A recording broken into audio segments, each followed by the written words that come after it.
अब गौकशी का बिल क्या सक्सेस हुआ? कोई बैल का पैर टूट गया, ऐसे पालने वाला कौन? मैं पैसे दे के पालूं? मेरा पैसा दो, तुम खरीद लो, गवर्नमेंट पाल लो। ताकत है गवर्नमेंट में पालने की। अरे इंसानों को नहीं पाल सक रहे आप, तुम जानवरों को क्या पालोगे? बिल निकालने के लिए आप डरिए मत। डर क्यों रहे हैं कि भाई आज आपकी भी गवर्नमेंट, रियासत कर्नाटक की गवर्नमेंट से भी मैं ये कहता हूँ, बिल निकालने के लिए आप डरिए मत। डर क्यों रहे हैं?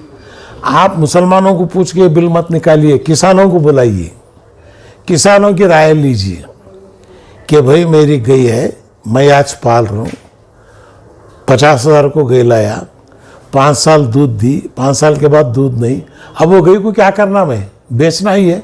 अगर वो कोई खरीदने वाला नहीं तो मेरी ज़िंदगी कैसी चलेगी?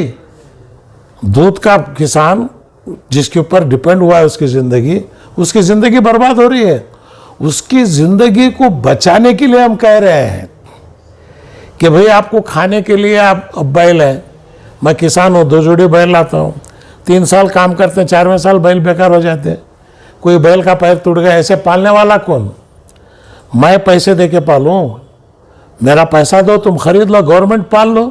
ताकत है गवर्नमेंट में पालने की।